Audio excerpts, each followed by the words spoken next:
తక్కడేసి వెనక ముందు చూసుకొని జాగ్రత్తగా మాట్లాడే జైపాల్ రెడ్డి మోడీని దూది ఎక్కినట్టు ఎక్కుతున్నాడు.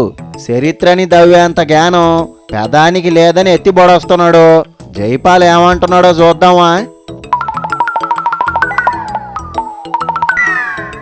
అల్లో జైపాలు, ఎన్నాళ్ళకి ఎన్నికల ముందు ఉత్తర కుమార ప్రగల్భాలు పలికాడు.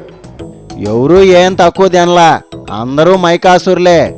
చైనా గురించి, వారి దురహంకారం గురించి,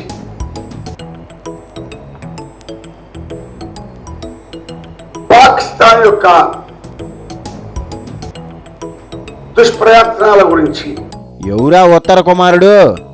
మోడీ గొప్పగా చెప్పారు. మోడీ రేంజ్కి తక్కువలో తక్కువ చైనా లేకపోతే జపాను. ఆయన ప్రధానమంత్రి ఏం చేస్తున్నాడే? చూడడం లేదా? విమానాలు ఎక్కి దిగుతున్నాడు. చైనా ప్రధానమంత్రిని తీసుకొచ్చి దువ్వుతున్నాడు. ఆమె అహ్మదాబాద్ గార్డెన్లలో పార్టీ ఇస్తున్నాడు. చైనాకి వెళ్ళి పార్టీలు పొందుతున్నాడు. ఇది వరకు ఏ పెదాని ఇట్ట తిరగలేదంట. యాడబట్టినా మోడీ పేరే. ఆయన స్వేరింగ్ శర్మకు అక్కడ పాకిస్తాన్ నవాజ్ షరీఫ్ పిలుచుకొచ్చాడు. మోడీ ఏం చేసినా ఓ లెక్క ఉంటది పట్టేలా. ఇప్పుడు కశ్మీర్లో ఎవరు టెర్రరిస్టుల సహాయంతో అధికారానికి వచ్చిందో Mufti Mohammad Sayeed is a personal friend of mind.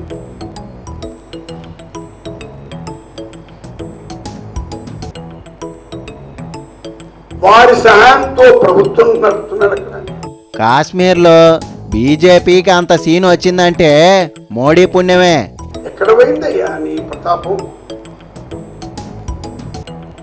ఎక్కడ పోయిందే నీ దేశభక్తి ప్రదర్శన? ఇది వరకు ఆవేశం ఒక్కటే ఉండేది, ఇప్పుడు ఆలోచిస్తున్నాడు. అంటే అధికారంలోకి వస్తే మీ జ్ఞానం పెరుగుతున్నమాట. ఎట్టయినా అనుకో, ఇది వరకటి మోడీ మాత్రం కాదు. ఇంగ్లీష్ లో సామెత ఉంది, imitation is the best flattery. అనుకరణ అన్నిటికంటే మంచి ముఖస్తుతి. ఒరే, నీ అనుమానం ఎవరిని ఫాలో అవుతున్నారని? వీరందరూ కూడా తులకు కాంగ్రెస్ అనుసరించిన విధానాలే అనుసరిస్తున్నారు. యాడ మరి దేశాన్ని ఎట్టా ఉద్ధరించాలో మిమ్మల్ని చూసే నేర్చుకోవాలా. జ్ఞానోదయం కలుగుతున్నందుకు మాకు సంతోషం. ప్రపంచం అంతా తిరిగి మీ గురించి ఎంత గొప్పగా చెప్తున్నాడో ఏం లేదా? ఎన్నికల ముందు చూపెట్టిన అహంకార ప్రదర్శన మాత్రం. We will from now on not tolerate arrogance from Narendra Modi. యాడికి పోయినా ఒబామాకు కూడా లేనంత ఫ్యాన్ ఫాలోయింగ్ తెలుసా? నరేంద్ర మోడీ గారు విదేశాలకు వెళ్తున్నారు. వేలాది ప్రవాస భారతీయులు అతను వెల్కమ్ చేస్తున్నారు. ఎంట గెలవలేదని నువ్వు అంటున్నావు, రచ్చ గెలిచి చూపిస్తున్నాడు. అయ్యా, ఈ వేలాది మంది ఎన్ఆర్ఐలు అమెరికాలో, కెనడాలో, ఇంగ్లాండ్లో ఎలా ఉన్నారయ్యా? ఎట్టా ఉంటారు? ఉద్యోగాలు వ్యాపారాలు చేసుకుంటా ఉంటారు. ఎవరి పుణ్యం వల్ల ఉన్నారు? ఒరే, అందరికీ ఏసాలిచ్చి పంపించింది నువ్వేనా ఏంది? నెహ్రూ పుణ్యమని నేను మనం చేస్తున్నాను. నెహ్రూ విమానం ఎక్కించిన వాళ్ళు ఇంకా ఉన్నారా? నమ్మలేకపోతున్నా. మనం అందరం ఐఐటీలు కావాలంటున్నాం కదా. ఐఐటీలు ఎవరు స్టార్ట్ చేశారయ్యా? నెహ్రూ గారు. నీ పాసు గాల నెహ్రూ అవి పెట్టకపోతే ఎవరికి చదువే లేదా అంటావు. ఎప్పుడు స్టార్ట్ చేశారయ్యా? నేను తప్ప మీరు ఎవరు పుట్టలేదు. ఎప్పుడు నువ్వెప్పటోడివే? ఎప్పుడో భూమి పుట్టినప్పుడు పుట్టావు. 1950లో ఖరగ్పూర్లో నెహ్రూ గారు ఐఐటి స్టార్ట్ చేశారు. ఆ సందర్భంగా చెప్పాడు, నేను ఆధునిక దేవాలయాలు నిర్మిస్తున్నాను. మోడీకి స్వాగతం చెప్పే వాళ్ళకి ఈ విషయాలన్నీ తెలవు అనుకుంటా. ఐఐటి గురించి